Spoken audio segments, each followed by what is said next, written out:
Kia ora. Module 2. Crafting a clear theme. What's the point of your story? Every great story has a point.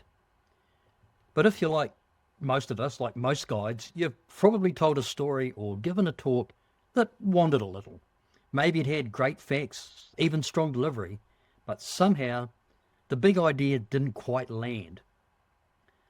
That's what this module is about, helping you find the core message that ties everything together. Because when we guide with a clear theme, we're not just giving a tour, we are offering meaning. We are helping guests feel something and remember something. So, hand up, I struggle with geology. No matter how long I stare at them, rocks tend to look like rocks. So, here's an example from my own experience arrived at while assisting a geologist develop a theme for a lecture. It not only worked for the guests, it worked for me. So, 2010, Chile was rocked by an 8.8 magnitude earthquake, one of the strongest ever recorded.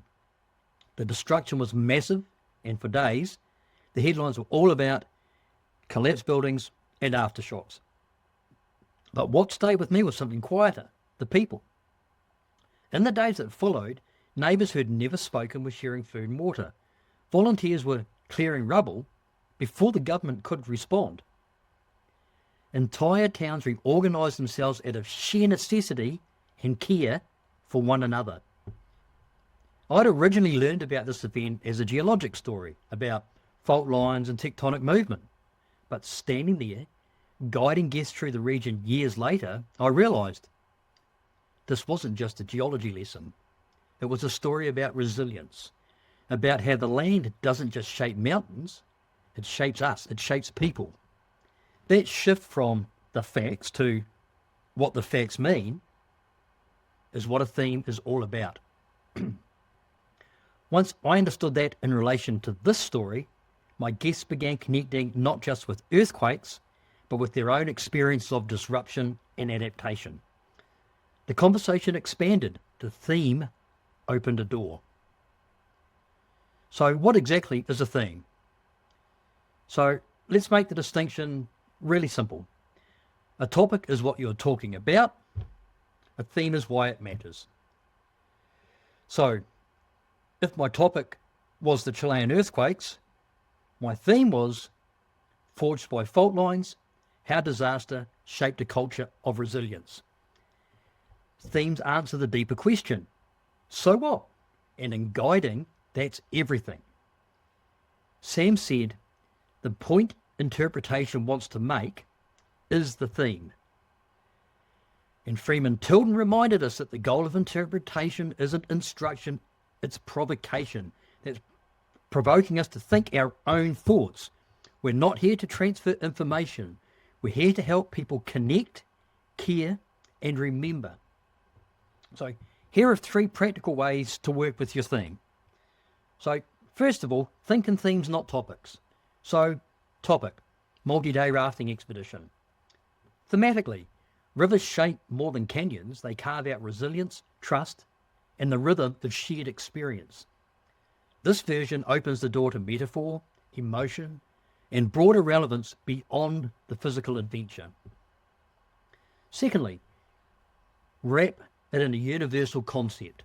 So here's a topic, visiting Bhutanese temples. Theme, in the stillness of carved stone and smoke, we meet the human longing for peace, purpose, and presence.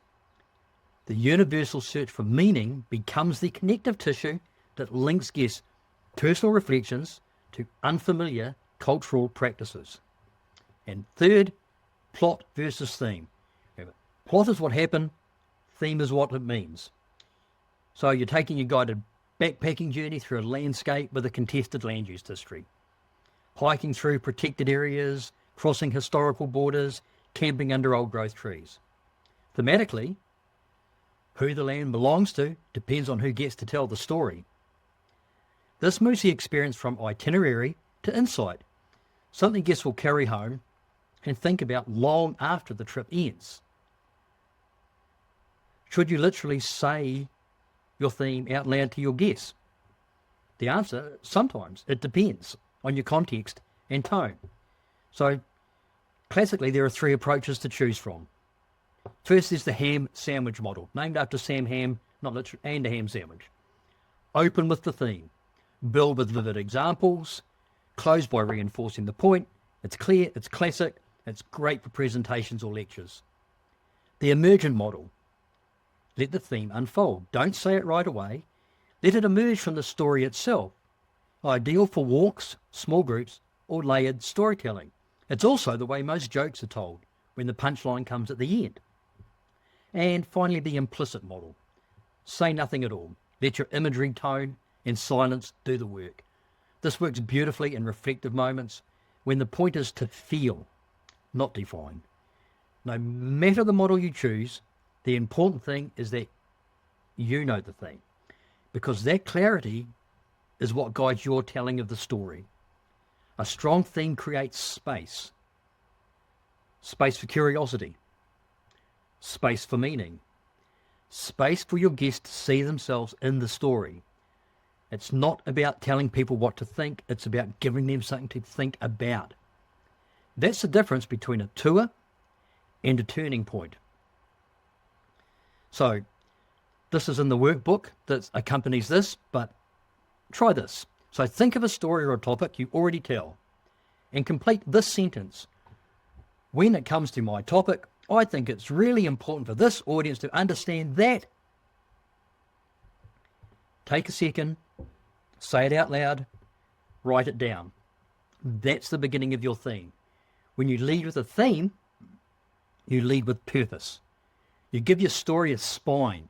You give your guests a way in, and you make what matters memorable.